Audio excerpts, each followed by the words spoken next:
evening, everyone. Good evening. We can do better than that. Good evening, everyone. Great. Thank you all for coming. We're really delighted to see you here at the Ford Library, and I have to say, after our little supper conversation with our speaker just now, we're going to have a really great time tonight, so I'm very glad to have you here. For those of you who don't know me, my name is Elaine Didier, and it's my privilege to be the director of the library here in Ann Arbor and the museum in Grand Rapids. Tonight's program is brought to you with the support of our parent organization, the National Archives and Records Administration, with additional support from the Ford Presidential Foundation. And we thank all of you who are supporters of the Ford Foundation because you do truly make these programs possible. Now to tonight's engagement. We are very honored to have Richard Moss here with us to speak about his new book, Nixon's Back Channel to Moscow. This really reveals for all of us behind-the-scenes deliberations of Nixon, his advisors, and their Soviet counterparts. His book draws on newly declassified documents as well as the Nixon tapes, and he has spent an enormous amount of time working with the tapes, and you'll hear some snippets tonight. This is the first scholarly study that explores the central role of confidential diplomacy in shaping America's foreign policy during this period. The book has received very high praise from people well known to those of us in these circles. Jeremy Surrey, who's a professor at the University of Texas, Austin, is very, very positive about it. And Luke Nichter, who I've learned tonight is, of course, a friend and colleague of our speaker, also, he's an expert on the Nixon tapes, and so we've got some very high praise from people we respect. In addition, a book published by Oxford University Press talks about this book as drawing back the curtain of history, repeatedly shining light on high-stakes conversations that participants cryptically allude to only in their memoranda or in their memoirs. So tonight you're getting a little bit of a sneak peek behind the scenes. Professionally, Richard Moss is currently an associate professor at the Center for Naval Warfare Studies at the U.S. Naval War College. He is a specialist there in U.S.-Soviet relations during the Cold War, and again, as mentioned, an expert on the Nixon presidential recordings. Formerly, he was a historian with the U.S. Department of State, and we were talking just earlier, this is the first time, we've been visited many times by people who are working historians, writing histories of our foreign policy during various periods. We've never before had one as a speaker, so tonight is a first, and I'm really excited about that because these are people who really know their business. Rick learned his BA from the University of California, Santa Barbara, and master's and doctoral degrees from George Washington University. He spoke at the Nixon Library last summer, but I have to say it's about time you came to the best in the system. Welcome to the Ford Library tonight. Thanks so much, Elaine. Thanks so much. Thank you very much, Elaine, for the warm welcome. Also, thank you to the Gerald R. Ford Presidential Foundation and the National Archives for having me here. It's really a pleasure. It's my first time in Michigan. So, glad to be here. It's a great and warm welcome. So, things going on also. It sounds great. As a Naval War College professor, I have to say you should all come to the lecture on the Gerald R. Ford, the carrier, most formidable carrier in the world. So, things to look forward to. Working for the government, I am obligated to give you several disclaimers. The views in this presentation are my personal views, not necessarily those of the U.S. government or its components, such as the U.S. Naval War College. Also, material I cite, especially from the Nixon tapes, has some profanity and could be deemed offensive. How many of you remember the term expletive deleted? Yeah, thank you, Richard Nixon. Thank you for your tapes. So we'll get into some of the sources I used to try to draw back that curtain of history and go beyond what the memoir accounts had about back channels. But just a brief outline of what we're going to discuss over the next 40 to 60 minutes. Give you definitions. Diplomatic historians know what back channel diplomacy is in general, or general audience, at least until 2016, probably wasn't as familiar a term. So I'll go through that. I'll also give you some examples of different back channels in recent history and ways back channels can be used. I'll talk about those sources. Nixon tapes are just one of many illuminating set of sources that have come to light in the last 2 or so decades. I will also describe why back channels continue to be relevant, and I'm going to compare 1968 to 2016. And I'm going to take you on a few asides related to that, but should be interesting, maybe a little bit controversial. I hope we can have a great discussion after the lecture. You may have heard about bottom line up front or bottom line on the bottom. I'm going to give you the bottom line in the middle of my presentation about my findings related to the specific back channels I explore in my book. I'm going to describe the development of the Kissinger-to Brennan channel, which is the focus of the book. And then I'm going to zoom in and talk about the Moscow summit, which in my mind was the achievement of Detente, a reduction in tensions between the two superpowers. So it takes place in May 1972, and it was one of the feathers in Richard Nixon's cap. A man who saw himself as a peacemaker, says it on his epitaph. It is something that mattered to Nixon. It also mattered for U.S. foreign policy throughout the 1970s. Scholars have focused a lot on Detente and as a period in U.S.-Soviet or U.S.-Russian relations, and that is something that continues to be relevant. And then we'll open up to questions at the end. If you want to know about what back-channel diplomacy is, you have to understand what diplomacy itself is, and that's how we can kind of draw the distinction between one and the other. According to the source of all knowledge, aka Google, diplomacy is the profession, activity, or skill of managing international relations, typically by countries' representatives abroad. So the country's representatives abroad, that has certain connotations. In the United States, we have the State Department, where I used to work. Other countries have foreign ministries. These are kind of formal mechanisms that have been developed as a result of treaties and agreements over centuries, literally. The language that's used in diplomacy, some of the customs, shall we say, and the culture. These are all things that are built on a structure. So we're going to contrast this formal structure that exists between the State Department and foreign ministries with back channels. So, Oxford English Dictionary traces the origin of all words, and I think this is an interesting one for back channel. You'll see in a moment why, but it's a means of communication which circumvents official channels in order to facilitate informal or clandestine negotiations. So it can be within a system, but it can also be to bypass a system. So, this is another good definition by William Safire, who was a speechwriter for Richard Nixon. So this has particular relevance, and it was informed by what Nixon and Kissinger were doing. But it's a seemingly unofficial but direct method of high-level communications, bypassing the usual routes and messages through bureaucracies.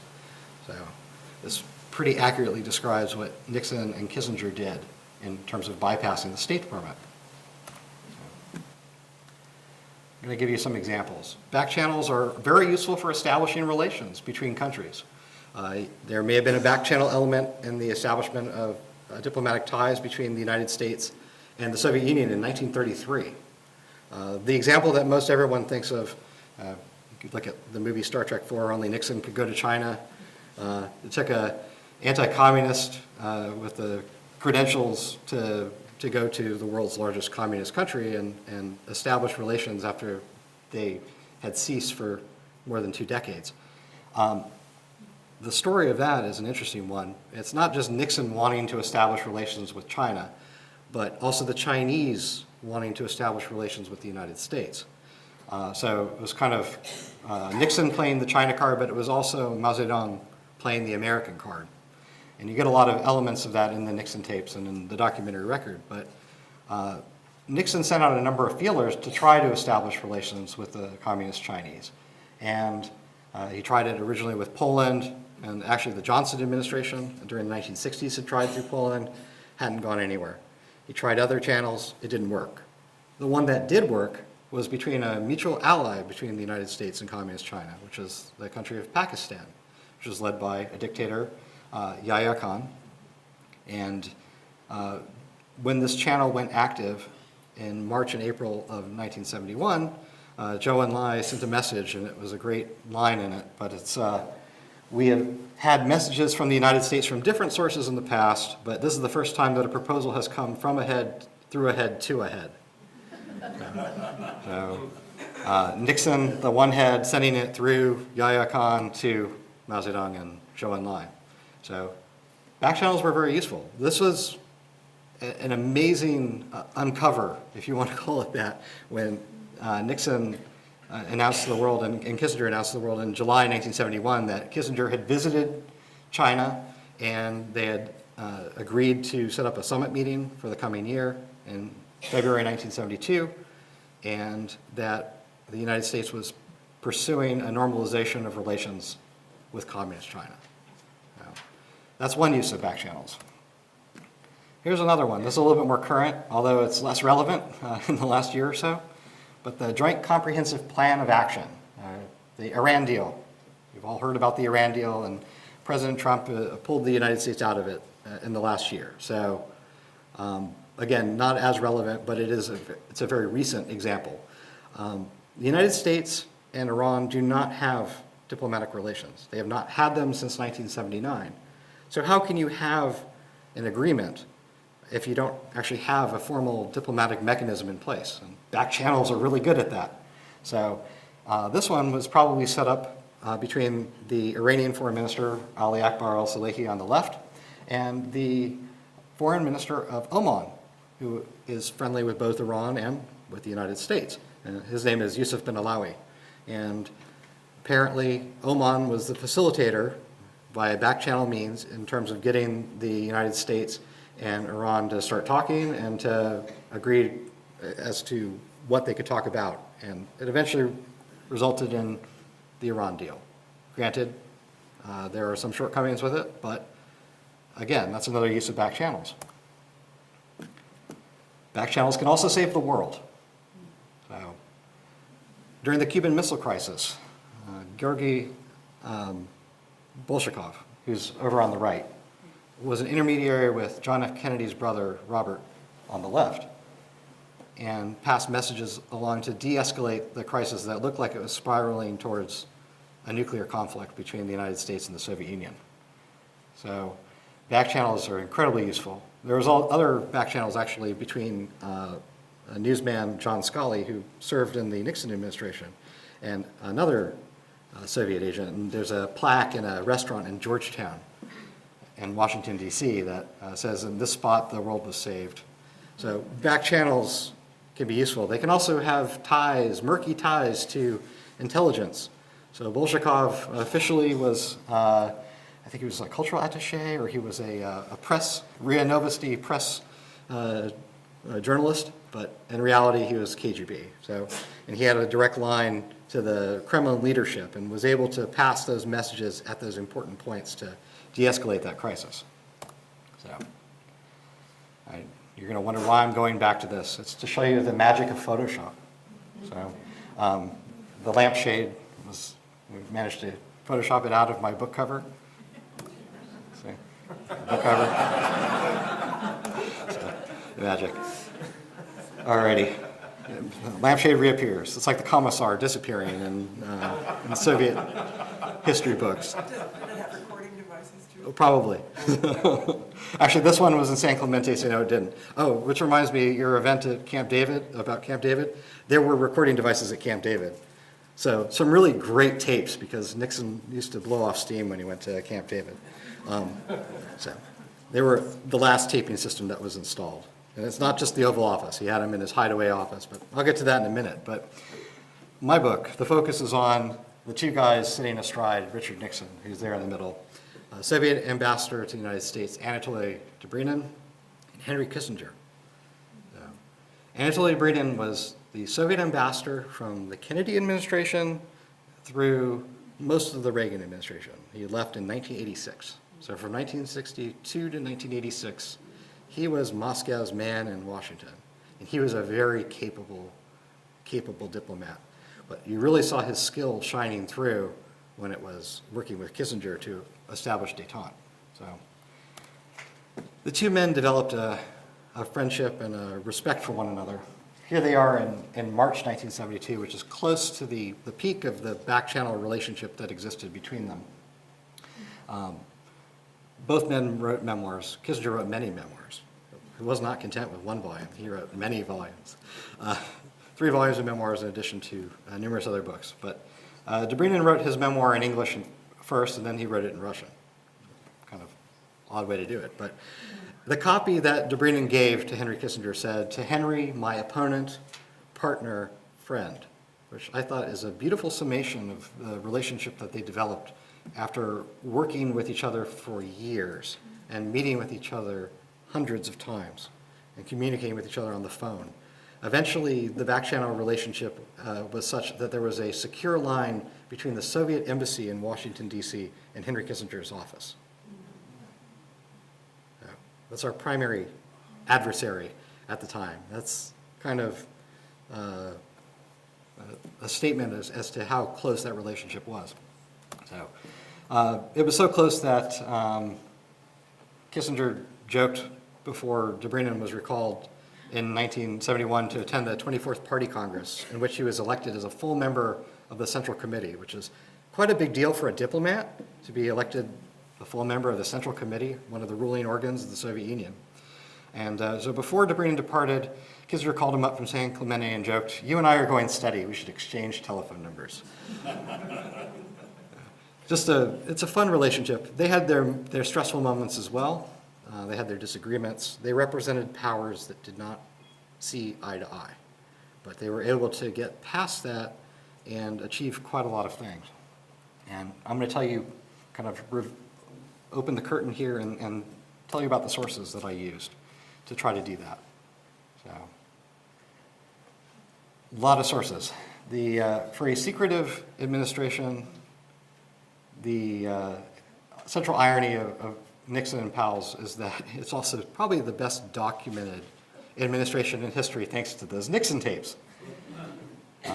I used to be normal, and then I listened to several hundred hours of Nixon tapes. It did not help my social skills, but alas, it's an invaluable source because every time Kissinger would meet with Dobrynin, he would then go and he'd brief the president on what they talked about. Sometimes they would meet at the White House, too. So it wasn't a far cry. And there were actually a few meetings where Dobrynin was in the Oval Office that were recorded. So we have all those for history, and they're up on nixontapes.org. But as of the last release in 2013, there were over 2,600 hours of Nixon tapes. I've listened to only a fraction of those. I've probably listened to between 500 and 800 hours, and focusing primarily on foreign policy. So those are going to be the things that make Nixon look the best, because he was really good on foreign policy. He really cared about foreign policy. Ironically, the first tapes to be released were the Watergate tapes, which are the ones that make him look the worst. So maybe the truth is kind of somewhere in the middle. Not everything he did was bad. Not everything he did was great. The source, like the Nixon tapes, is kind of a way to balance that scale. Also, the time period for which I cover, there was a wonderful resource that was published in 2007, and it's Soviet-American Relations. It's the book in the middle. And in a period of decent relations, about 12 years ago, between the United States and Russia, the U.S. State Department and the Russian Foreign Ministry jointly compiled, annotated, and produced the volume. So you can see one of the volumes of the Russian version of it. We had one giant book for the State Department. The Russians had 2 thick, smaller versions. And it wasn't enough to have one. You have to have 2. But Soviet-American Relations, the Detente years, it captures the memoranda of their conversations, the telephone conversation transcripts that both men kept, and it shows both sides of the story. It's not a he said, it is a he said, because it shows you both sides of each meeting. And sometimes when Kissinger didn't leave a record, sometimes Dobrynin did, and vice versa. And sometimes you wonder if they were actually at the same meeting because of what was said is so very different. But you can use the contrast to try to uncover what really happened. You have that source, which is invaluable. You have the memoir accounts, primarily for the earlier time period for Henry Kissinger, it's White House years. And then Anatoly Dobrynin's memoir was in Confidence. And then, in addition to that, you have a number of memos, but you also, the telephone conversation transcripts that I mentioned, Kissinger would have a secretary listen in on a deadline on the phone and take it down initially in shorthand and then type it out in long form. And there are tens of thousands of pages of these telecon transcripts that are in the National Archives. It's an invaluable source because every time Kissinger talked to someone, or not every time, but almost every time Kissinger did this, there's a record for it. Other people in the Nixon administration also started doing that same type of practice. So, when you get to the Ford years, though, after Nixon resigned the presidency, a lot of that stuff disappears. You can add to that the foreign relations volumes, which exists for the earlier time period as well. They hadn't come out when I was doing my research initially, but they came out afterwards. But for the Ford years, they are the preeminent source that takes everything from the US side. But unfortunately, there are no Russian records of equivalent value. And there's no Soviet-American relations, the détente years 2.0, covering after 1972. So a lot more is left open for interpretation. You don't quite have that fidelity that you have earlier. So with these sources, you can, I draw some conclusions, and I also try to examine this back-channel relationship as it developed over years. And I think the best place to start is 1968. The Kissinger-Dobrynin channel was not the first back-channel with the Soviets, either for Nixon or Kissinger or Dobrynin. Dobrynin had been an intermediary in the Bolshakov channel earlier, where he had also had contacts with Robert Kennedy during the Cuban Missile Crisis. So he was no stranger to back channels. Henry Kissinger had been an advisor to the Johnson administration, and he had worked on Vietnam peace negotiations, attempted through 2 French intermediaries, and they ended up failing. But what wasn't known until relatively recently is that Kissinger tried to revive this negotiation, a bombing halt in exchange for negotiations with the North Vietnamese. Instead of being brokered by the French intermediaries with the North Vietnamese, he tried to do it through the Soviets in Moscow in December 1967. So those documents have only been declassified in the last 10 years. So we learned that Kissinger is no stranger, and then Nixon is no stranger. Also, with the release of Dobrynin's memoir, we learned that the Soviets tried to interfere in the 1968 election against Richard Nixon on behalf of Hubert Humphrey. So that's an interesting thing, which we'll get into in a little bit. But there were back channels both before, during, and after the 1968 election. And then I'm going to take you on a little bit of an aside about the Chenot affair. How many of you have heard about the Chenot affair? Okay, a few of you. We'll get into that. I'll try to keep it brief since it's not one of my foci. And then we'll talk about 2016, kind of what we know right now and kind of echoes of what had happened in the past. So, 1968, this is a great picture of Richard Nixon, the Republican candidate, staring down LBJ at the before the election. And these men both lied to each other pretty excessively. We'll get into that a little bit as well. But Richard Nixon in 1968 was running primarily against Democrat Hubert Horatio Humphrey. And with Dobrynin's memoir, he said, and I'm going to use my magic powers to get rid of the Russian and make it go into English. So thank you, Google Translate or Yandex.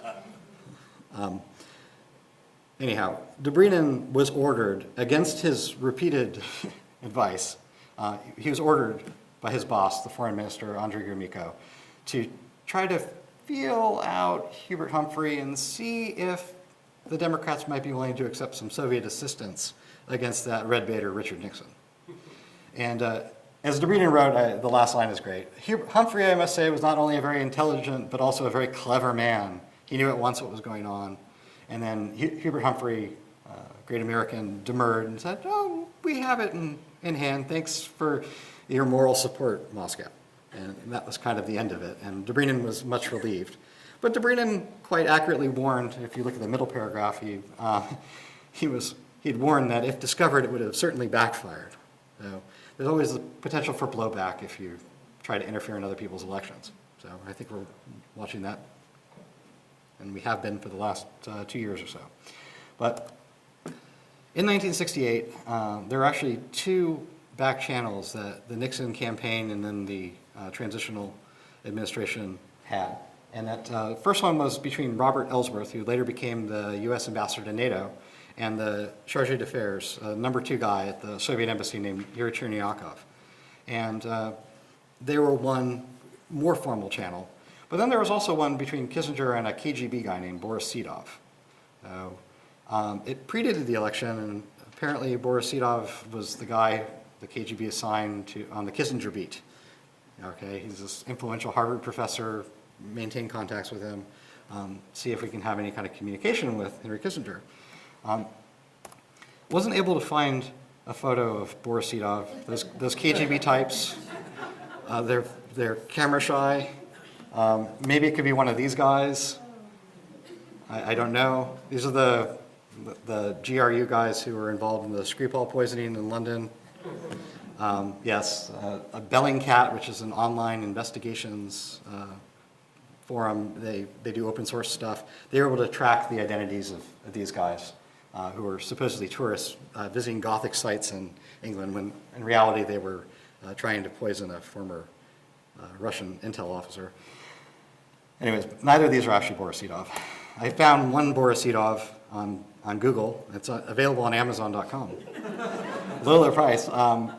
Maybe it is the real Boris Sedov. He writes novellas about mafia and kind of spycraft and stuff. So maybe it is the actual Boris Sedov, but alas, a joke.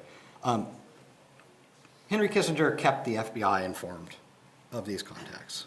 And after the election and during the transition periods, right before Nixon's inauguration, Boris Sedov suggested to Henry Kissinger at a meeting in the Pierre Hotel that it would really be a nice sign for U.S.-Soviet relations if there was a line included in the inaugural address about, well, trying to improve relations between the two superpowers or improving relations. And Kissinger saw no harm in it, suggested it to Nixon, and next thing you know, in the inaugural address for Richard Nixon, there's a line about lines of communication will be open to Moscow.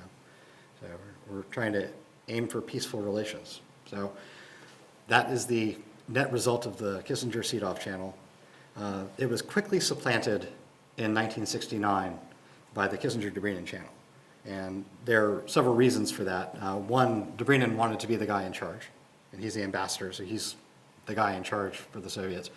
Well, the other thing is it would have had too many potential avenues for conflict, or for conflicting messages. So if you keep everything secret and kind of focused, it's a better way to conduct relations. But another brief aside about 1968, since we can't seem to escape that. But the Chenot affair is the idea that, that Anna Chenot, who's here on the right, in 1947, when she married General Claire Chenot of the Flying Tigers in World War II, who was decades older than she was. They got married, and she was an intermediary, primarily actually with the Chinese nationalists, so Taiwan.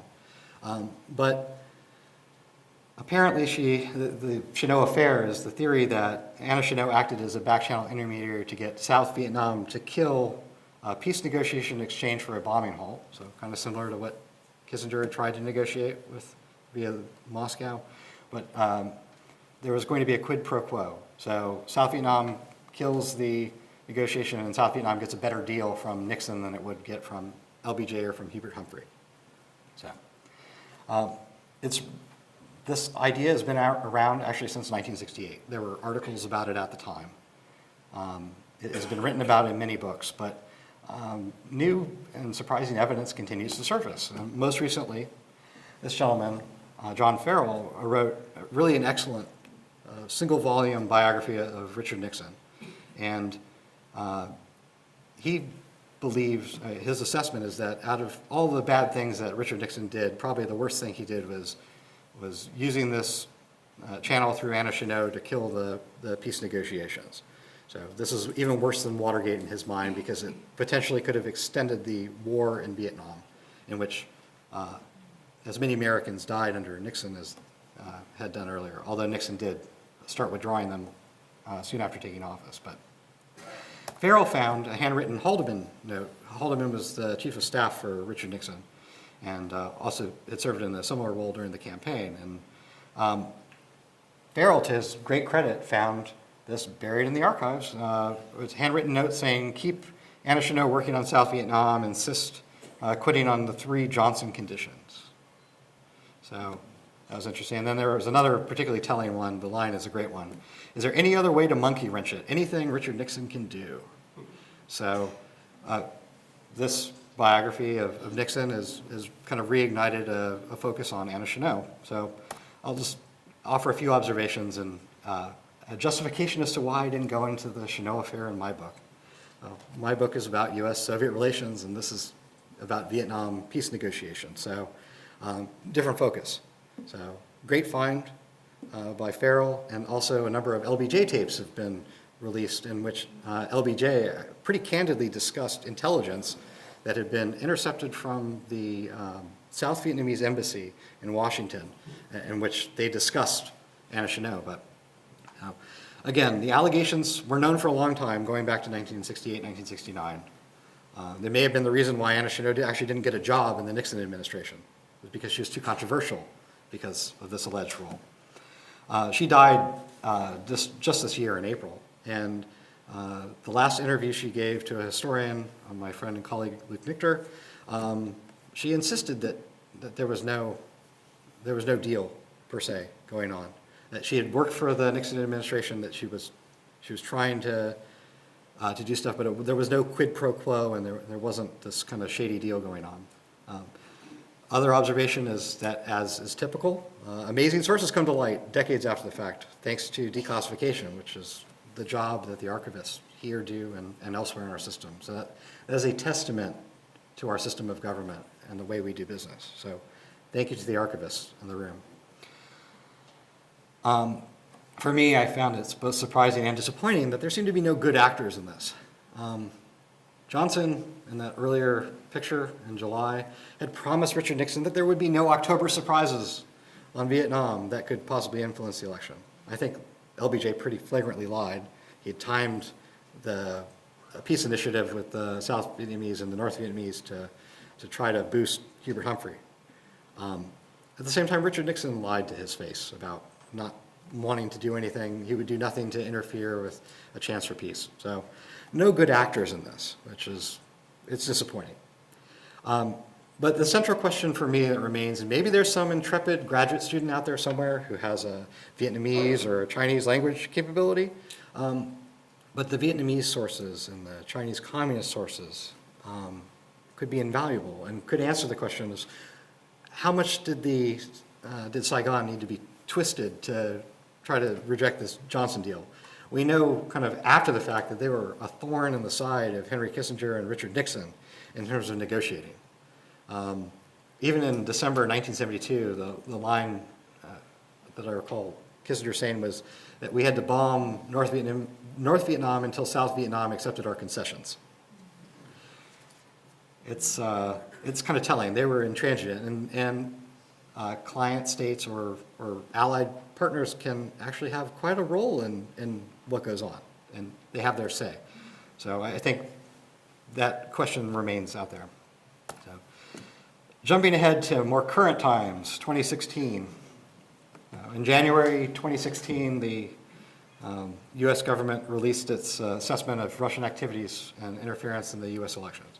If you haven't read this document, it's available online. It's all over the place. If you haven't read it, you owe it to yourself as a citizen to do so. It says that Russia interfered in the election by doing things like creating fake identities on Facebook and Twitter and manipulating search results in Google to try to do a few things, but to try to discredit Hillary Clinton, to try to boost Donald Trump. You don't have to believe it, but you do. You should at least, like I said, you owe it to yourself as a citizen to read it and to come to your own judgment about that. We're still in the middle of investigation into this. I'm surprised, in all honesty, that it's taken this long, but that says something. But my little antenna went up on November 10th, 2016, when I read in the New York Times that this guy, Russian Federation Deputy Foreign Minister Sergei Ryabkov, he said, oh, I got to do my magic translation. Oops, go back, translation. Okay. It's understandable that we well know people who are close to Trump and his inner circle. So the New York Times had reported it that Ryabkov said that the Russians had been in contact with members of Trump's immediate entourage, which I thought was kind of an odd phrase. So I looked it up in Russian, and it was on TASS, Interfax. It was one of their state media outlets. And the phrase could be translated as immediate entourage, but it could also be translated as inner circle, which, again, I saw this on November 10th, 2016, and I started wondering what was going on. In December 2016, I wrote an article in the Washington Post blog called The Monkey Cage about this, and I saw it as kind of an acknowledgement that maybe there was some back-channel diplomacy going on, and that maybe back-channel diplomacy isn't a bad thing. Kind of the context is really the most important thing, and there are important lessons to learn from the example of Nixon and Kissinger, because back channels were effective in many ways. They also have drawbacks, which if you're going to use a tool in the diplomatic toolbox like back channels, you should be aware of both the strengths and its weaknesses. So, later came out that former National Security Advisor Michael Flynn and presidential son-in-law and advisor Jared Kushner met with Sergei Kislyak, the Russian ambassador in Washington, and another odd thing was brought up in one of the news articles, and that's that apparently Kushner and Flynn approached the Russians about setting up secure channels, communication channels, which would raise a number of red flags. Remember when I talked about Sedov and Kissinger being in touch with the FBI? I don't think this was going on in 2016. So Kushner, okay, he might not have known, he's never served in government before, but the former head of the Defense Intelligence Agency should have known better about informing. So former Press Secretary Sean Spicer wrapped it up that back channels are an appropriate part of diplomacy. I agree. He's accurate on that. But again, you always have to look to the context. So we will continue to wait, and we'll try to find out more about the context in which this went on. But, now I'm going to jump into the blim, the bottom line in the middle. Okay. Back-channel diplomacy was both a necessary and effective instrument of policy, especially when it supplemented rather than supplanted more traditional diplomacy. So, there are instances where Kissinger and Dobrynin completely bypassed the U.S. Department of State, and there are other examples where Kissinger worked with select U.S. ambassadors, keeping Foggy Bottom, the headquarters for the State Department, keeping them in the dark, but at the same time working with ambassadors to work through specific issues. And actually that worked surprisingly well, and that was largely a measure of personalities. And there was one example that I found. It was negotiations over the status of Germany and Berlin, that center of the Cold War, the divided Berlin, divided Germany. The U.S. ambassador was a guy named Kenneth Rush, who was a law school professor of Richard Nixon in the 1930s. Rush had the trust of Nixon, Rush had the trust of Kissinger, and Kissinger and Rush would trade information back and forth. And then that would go into the channel between Kissinger and Dobrynin. So it worked really well.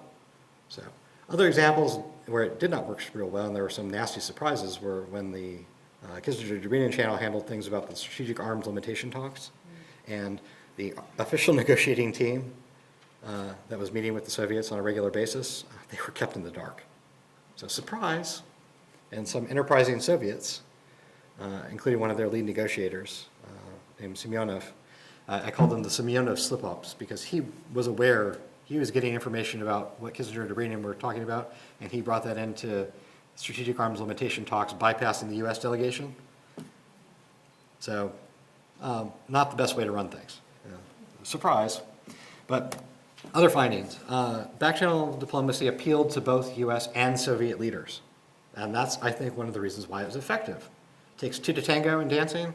Well, it takes two to tango with back-channel diplomacy, or sometimes three if you're reestablishing relations. But secrecy and compartmentalization are a means to avoid leaks. They can also lead to things like paranoia and distrust, and there's a flip side of every coin. But back channels can be a safety valve for tensions. I mentioned the Cuban Missile Crisis. Well, there was a mini Cuban Missile Crisis in 1970. And I'll get into that in terms of the development of the Kissinger-Dobrynin channel. Back channels can be used as an accelerator and a brake, and a way to link seemingly unrelated areas of foreign policy to each other. So you want better trade with us? Well, you better work out an agreement with our military so we can work together. Okay, that's fair. That's called linkage in diplomacy. So the Soviets used it both to accelerate negotiations and to slow them down when it suited their purpose, and so did the US. So these back channels provided a personal stakes in the contact, and it was a weapon in bureaucratic warfare.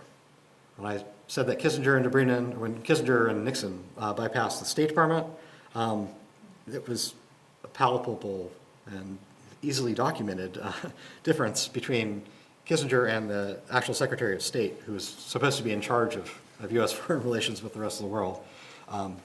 I have some fun quotes from the Nixon tapes on that. But it was also, we always think about Nixon and Kissinger and Rogers, but it was also a tool in the Soviets too.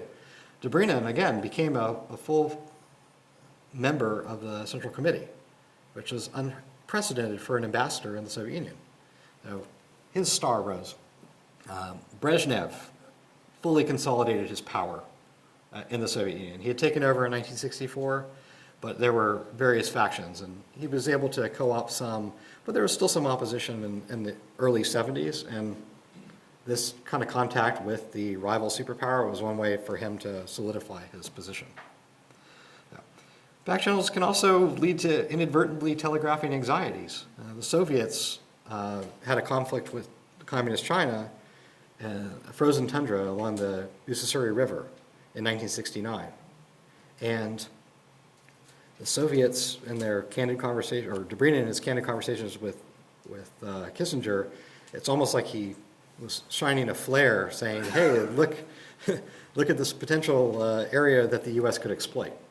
And in the same way, Kissinger and Nixon really wanted to have a summit meeting because it's politically profitable to have a summit meeting. It makes you look presidential to go meet with a foreign counterpart and to have agreements that are substantive.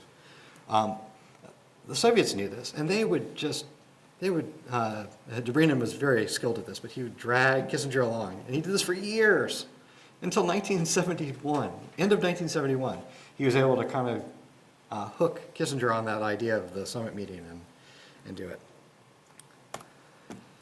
So, kind of the bottom line in the blim is that the same mentality and modus operandi that worked for back channels, a reliance on secrecy, distrust of public discourse, desire for political gain, that led to the use of these back channels, also destroyed Nixon's presidency when it was applied to domestic politics. And in his resignation speech in August of 1974, before Gerald Ford became president, Nixon had a really memorable line: always remember others may hate you, and those who hate you don't win unless you hate them, and then you destroy yourself. I think Nixon really hit the nail on the head with that. It can be useful in the international arena. When you start to do the same type of stuff at home, there are bad consequences. So, now we get to the development of the channel. And I found this when I was at the Nixon Library last year. It was a memo from Lawrence Eagleburger, who was on the National Security Council staff, to Henry Kissinger. And he says to Kissinger pretty candidly, the Soviets are skilled at playing one man off against another, picking up more information than they give. So he's referring to the Kissinger-Sedov and the Ellsworth Chernyakov channels. And he's saying, okay, the transition has happened. It needs to go to Secretary of State Rogers. So they get rid of those channels, but then they start less than a month later, they start the Dobrynin-Kissinger channel. When Henry Kissinger attends a party at the Soviet Embassy in Washington, D.C. It's on Valentine's Day. And Dobrynin is sick in bed with a cold when Kissinger is brought to him, and they kind of do this with one another in retrospect. Kissinger said, Dobrynin had this idea that we should have a most confidential exchange of of opinions on all the matters between the superpowers. And Dobrynin says in his memoir that no, it was actually Kissinger who said it. So I think Dobrynin was right on this one. I think it was Henry Kissinger who suggested it. But Nixon takes office in January. The channel begins in February of '69, and then nothing happens. Kissinger and Dobrynin meet a few times, and they talk, and they kind of establish kind of working relationship. But nothing really substantive happens for close to 18 months, believe it or not, until a crisis. And you think, okay, the U.S. and its Navy in all its might is forcing Soviet submarines to surface off Cuba because of shipments of offensive weapons. That wasn't anything that dramatic in 1970. It was actually kind of a dull thing about Soviets shipping or having submarines visit Cuba. And there was a question of whether the agreement that settled the Cuban Missile Crisis meant nuclear-powered submarines or nuclear-armed submarines. So there was still kind of a gray area. But it was discovered in a similar way that the Cuban Missile Crisis was with photographic intelligence, that there were a number of soccer fields at this Soviet submarine base in Cienfuegos, Cuba. Okay, soccer fields, right? H.R. Haldeman was kind of skeptical about it too. In his memoir, he wrote, Kissinger storms into his office all puffed up, and it's a Cuban seaport, Haldeman, and these pictures show that the Cubans are building soccer fields, and these soccer fields could mean war. Okay, Haldeman was kind of at a loss, and then Kissinger explained, well, Cubans play baseball and Russians play soccer. Point of fact, the Russians play both soccer and baseball. But Kissinger's point was one that it was actually an expansion of the base. And it becomes a debate between when to confront the Soviets. And the State Department under Rogers is kind of suggesting waiting until October when there's a regular UN meeting and Andrei Gromyko would be in town and kind of doing it through diplomatic channels, or doing what Kissinger suggests, which is advance it and try to use the Kissinger-Dobrynin channel before Dobrynin is recalled to the Soviet Union, as he regularly went back.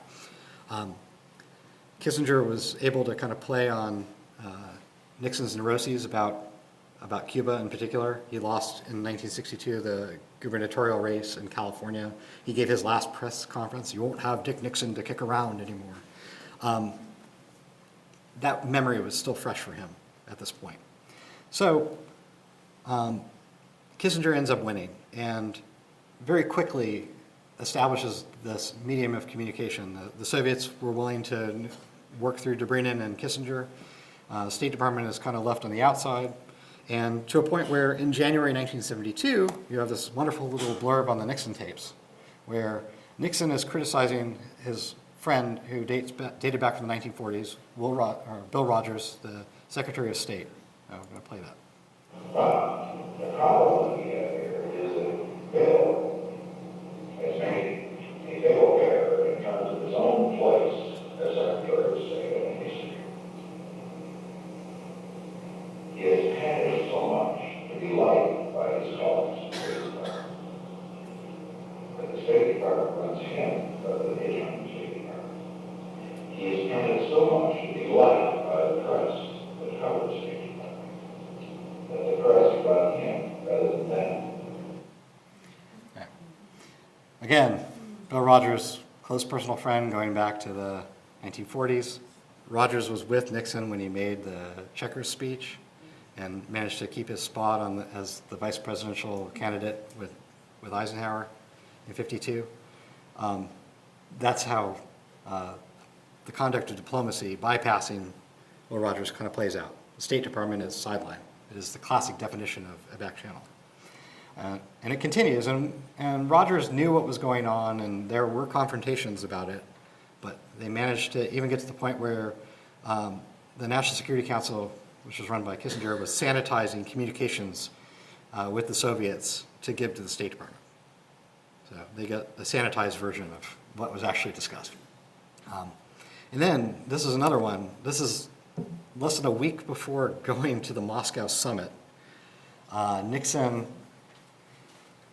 says, that you have to warn the Soviets as a reminder to tell the Soviet foreign minister and the Soviet leader, Leonid Brezhnev, you don't talk about the back channel where Rogers is involved. It's like the first rule of Fight Club, you don't talk about Fight Club, you don't talk about Fight Club, you don't talk about the back channel in front of Rogers, the Secretary of State.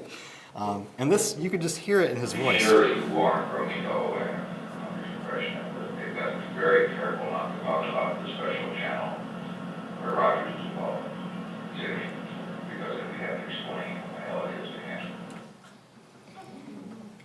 This is not 1969 when Nixon takes office. This is 1972. 3 years later. That's saying something. But in the interest of time, showing that this is a back channel, it works. One way it worked particularly well, I think, was in this summit meeting, which was a pretty big deal in Moscow in May 1972. Again, summit meetings make presidents look presidential. You're there with your counterparts. It's a great photo op. We often think of Reagan and Gorbachev, and it's very telling.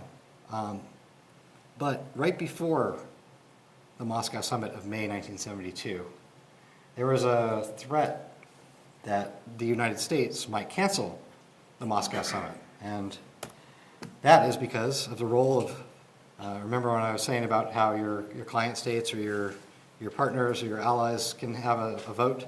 Well, the North Vietnamese, who were armed by the Soviet Union, they did not develop their own sophisticated surface-to-air missile systems. They did not develop their own MiG aircraft. They got it all from the Soviet Union. They got ammunition, they got oil, you name it. They had a massive invasion of South Vietnam, known as the Easter Offensive. They launched it on Easter weekend, at the end of March 1972. It's right smack in the middle between the Beijing summit, where Nixon goes to China in February, and mid to late May, when Nixon goes to or is planned to go to the Soviet Union. So the Soviets enabled this offensive. And for Nixon, there was kind of a contradiction. I'll let Nixon speak for himself on this one. Possibly go to the Soviet Union and toast Russia and receive it and sign a salt agreement in the Great Hall of St. Peter. Bring Russian tanks and guns are kicking the hell out of our allies in Vietnam. Now that's, I ask you, how the hell can you do it? It's impossible. If there's that kind of desire. It's impossible to do, is what Al Haig, who was a military advisor to Richard Nixon, says.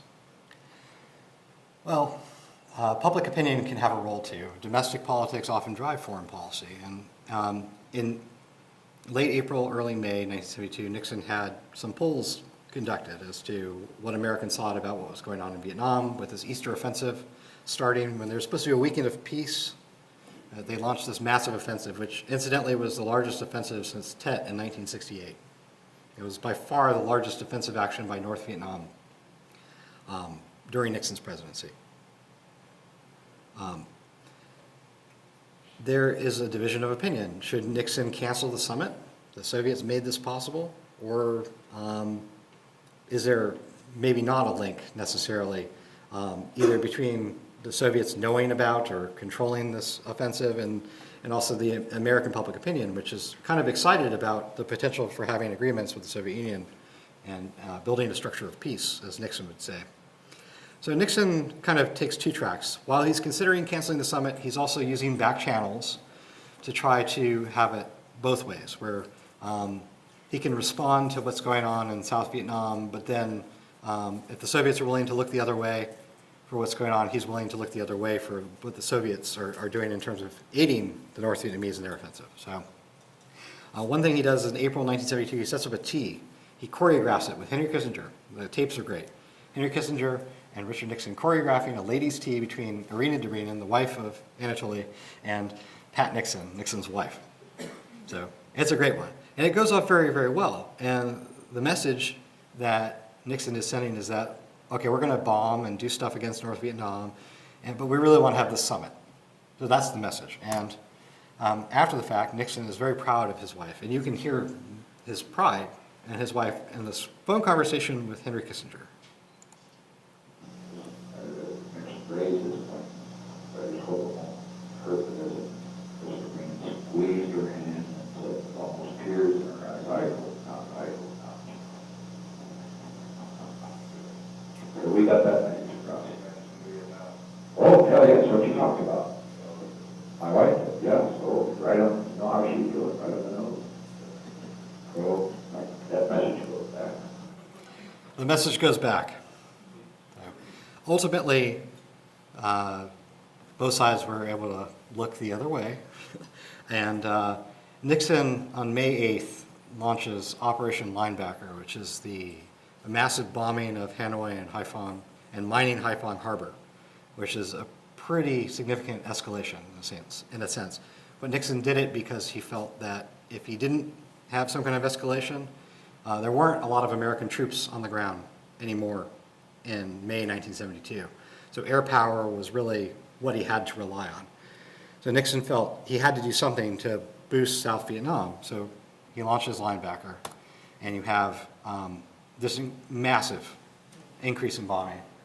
And so there's F-4 fighters and a KC-135A tanker, and then the B-52s fly away and bomb North Vietnam.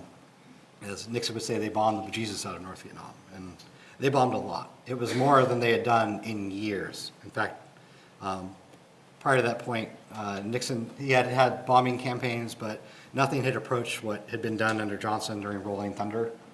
This kind of takes the cake until later in 1972 when they launched Linebacker 2, which is even bigger.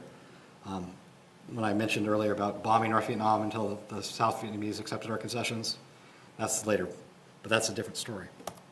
But what made Nixon change his mind in terms of being able to accept that the Soviets had made possible the North Vietnamese offensive, but then you save South Vietnam by escalating, but at the same time you go to Moscow. You don't cancel the summit yourself.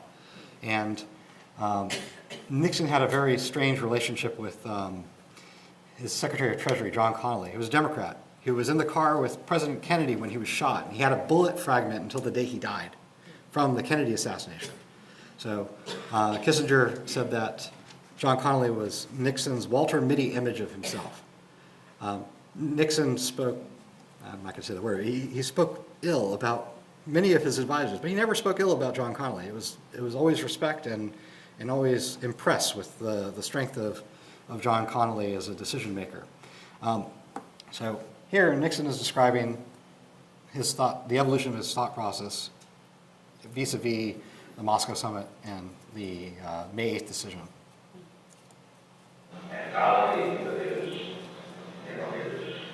animal exercises, which I also have said that I have true professional 30 years, I have the moral leaders to some of them. But Connally comes to the point. He said, look, the summit is great. I hope you don't knock it off. I need you to do both. I hope you can do both. I think you will do both. But he says, even if you don't, if you're not the person you serve, you got to remember, you can do without the sun, but you cannot live with the big Vietnam. That's what Nixon does.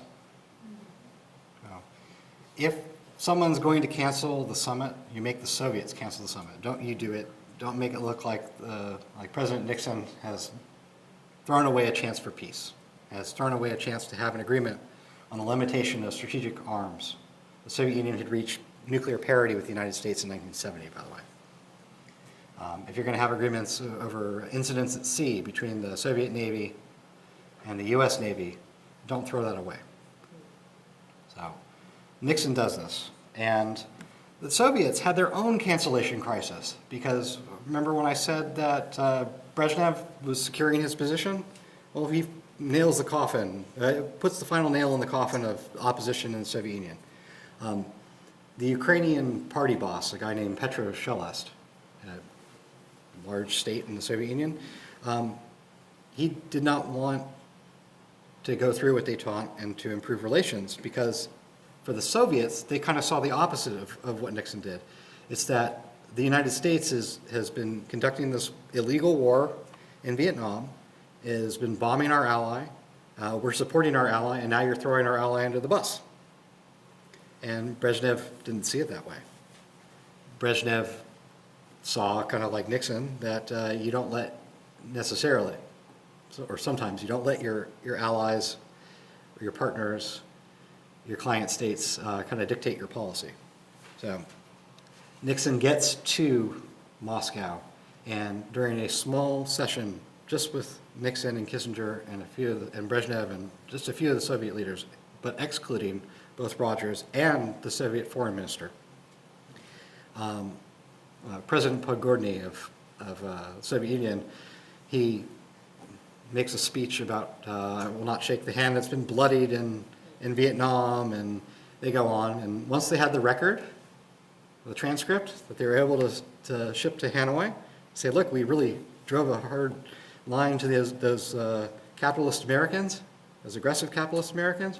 Once that had been done, that was the end of it, the discussion of Vietnam for that. And you have, here's the animal-like decisiveness of John Connally, 1,000-yard stare.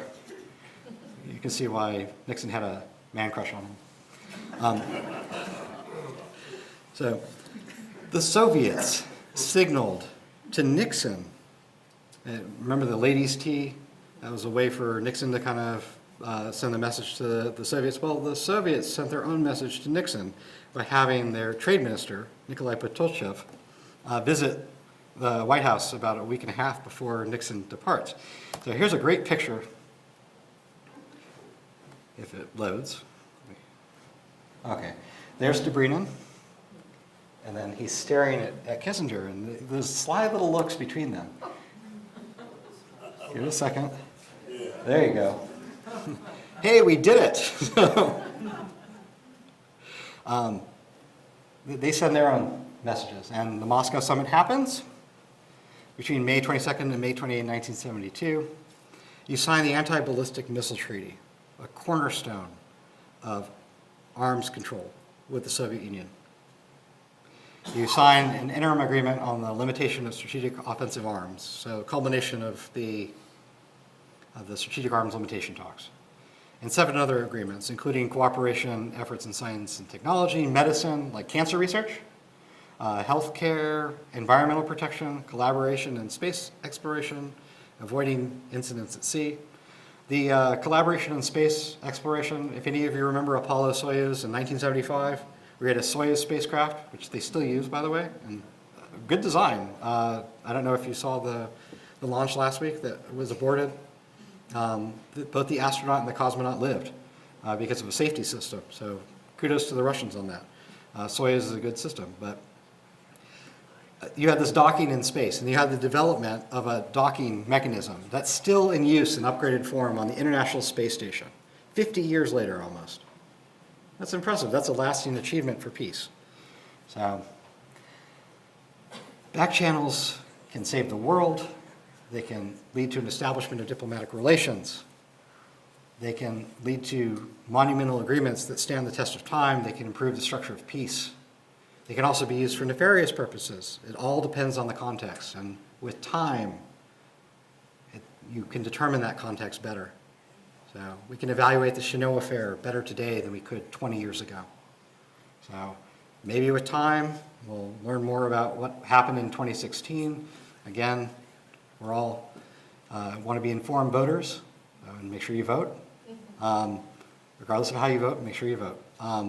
But with that, I'd be honored to take any questions that you might have.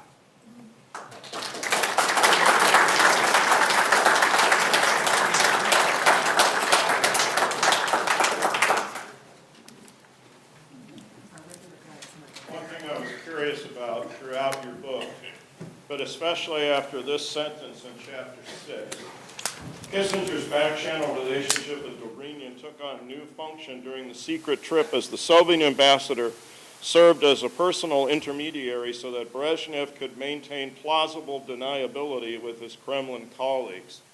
My basic question is, how much independence did Dobrynin have from Brezhnev, from Gromyko?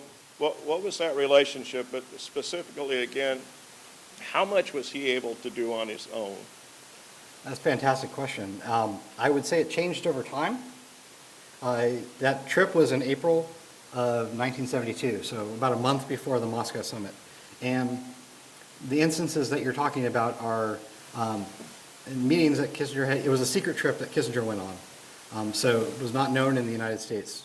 Nixon announced it after he got back, but at the time, Kissinger and Dobrynin actually flew together. It was kind of like a dry rehearsal for what the president would do. So they took the presidential aircraft and they landed at the airport outside Moscow, at Vnukovo, and throughout it, you get the feeling that this is right before that kind of showdown happened in the Central Committee and the Politburo between Shellest and Brezhnev.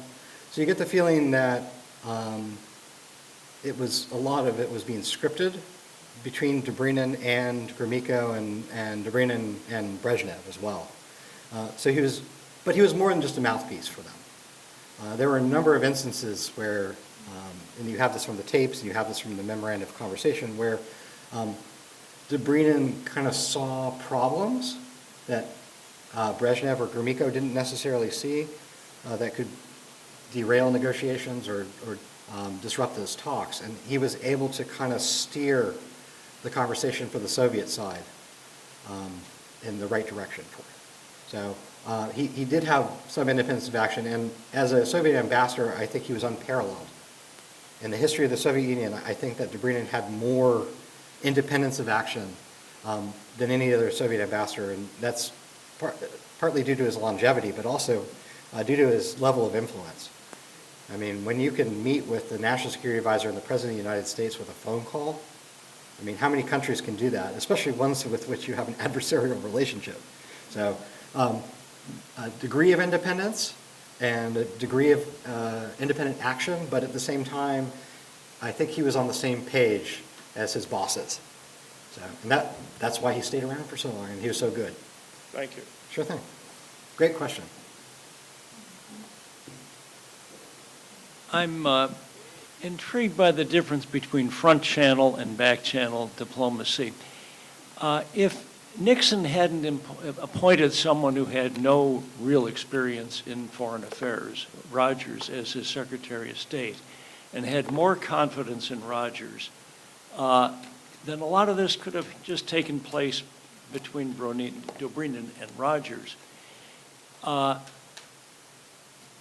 Henry Kissinger, as National Security Advisor, wasn't exactly a backroom figure. I mean, it looks a little bit front channel to me, although obviously no press conferences after them. And would it have been more front channel if Kissinger had been Secretary of State from the get-go? And was it more front channel after Kissinger, in fact, did become Secretary of State? Another good question. Again, things change over time. So you saw the decline of the back channel as Kissinger's roles in the secret diplomacy become public knowledge. And that undermines him as a back channel agent. Suddenly, the press is not following Henry Kissinger's every move and every date with every Hollywood starlet in 1969 like they are in 1972. I'll put it to you that way. Someone remarked that only Henry Kissinger would use a date as cover for a diplomatic negotiation. Usually it'd be the other way around. But it is not front channel because it was to the exclusion of the State Department. And Rogers was not inexperienced. He was the Attorney General, the Deputy Attorney General and the Acting Attorney General during the Eisenhower administration.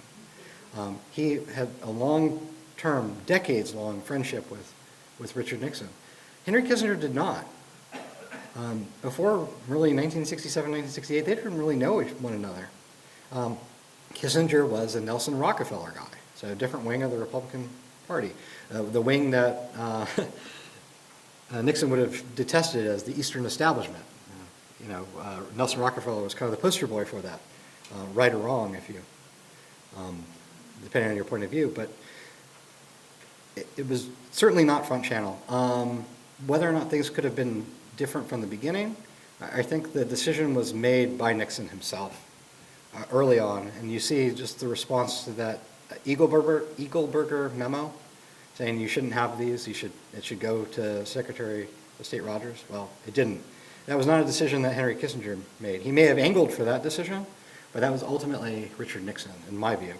So it was the president's wish to conduct diplomacy in the back channel as opposed to the front channel.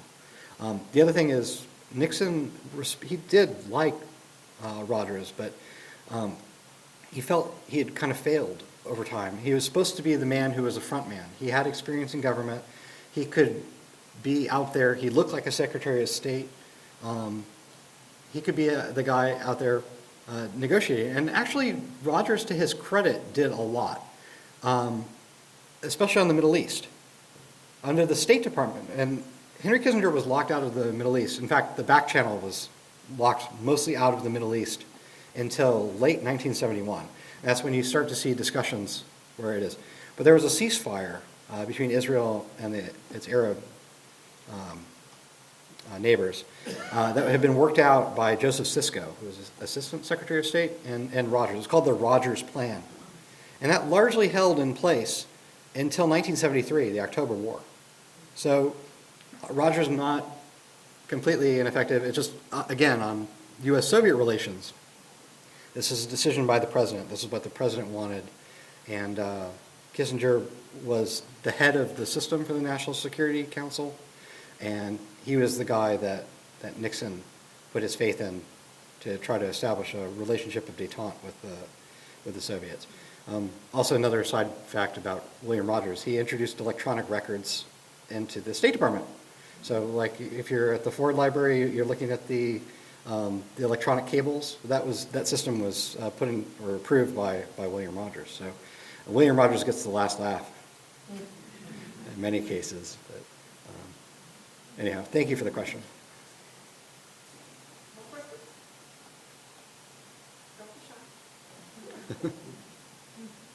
Well, in the book, just to sell it a little bit more, there's wonderful things. There's an incident where the military was spying on Nixon because of back channels. It's fun. The military spying on the President of the United States. In the preface of the book, I said there's a great line from Nixon. He said, it's the military setting up its own Gestapo, spying on the President. So that's a fun one. U.S.-Soviet relations, they had their vicissitudes as well. There were a number of crises that were kind of settled by back channels. One over India and Pakistan, which had a war in 1971, late 1971. U.S. found itself backing Pakistan, the most allied ally of the Cold War, through a number of regional and bilateral agreements. And it was just a situation where you have the Soviet Union backing the world's largest democracy of India, so against each other. Sir? Just curious, what relationship did Nixon's, or what Nixon's relationship with the press have, and how did it influence how he chose diplomacy? Ooh. There's a great conversation that Nixon had, and you may have seen it.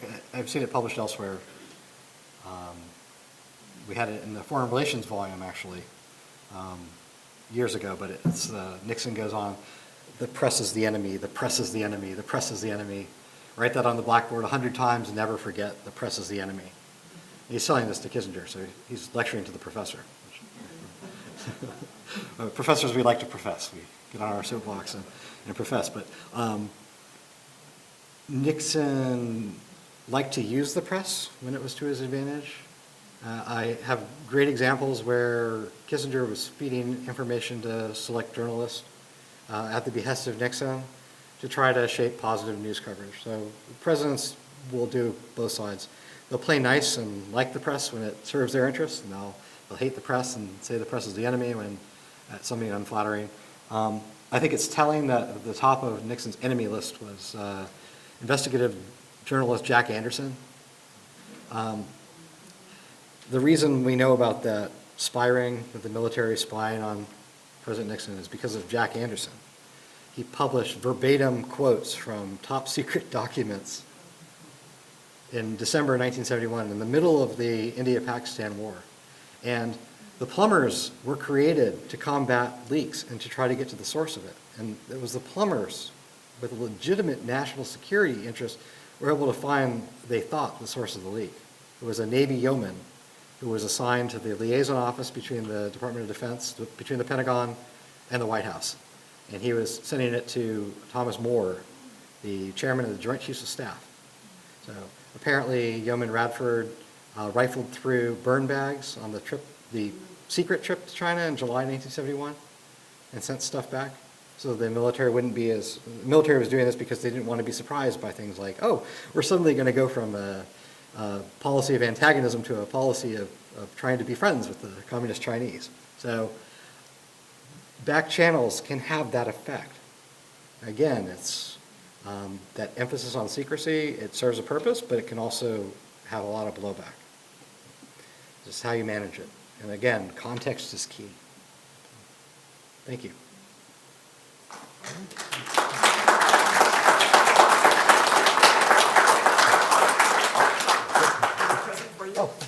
Before you go, Thank you.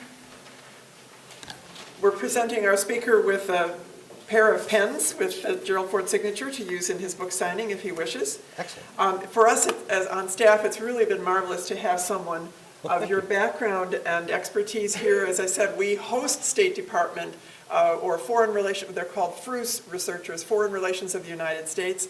They come, some of the work for those volumes that they publish many years after the presidency come from Presidential Library. So for us, it's really exciting. But you're the first one we've ever had on the platform, and you can see the subtleties, and this is really fascinating in terms of so many issues. So we thank you again very, very much for coming. I'll be recommending you to my sister and libraries as well. But tonight, before we have a reception for you and a book signing. If you're not already on our email list and would like to receive notices of other programs, please sign up. We have forms out there, and of course, forms for joining the Ford Foundation, Friends of Ford. Geyer, did you want to add anything about the Jack Anderson situation? No? You're not going to? All right. Don't want to touch that. May I encourage you to come to the Ford Library sometime as a researcher? You're all welcome. And maybe, just maybe, you can find some interesting answers to things that were mentioned tonight, because we too have materials that we would be glad to share with you. So again, have a good evening. Reception is in the lobby. Again, thank you.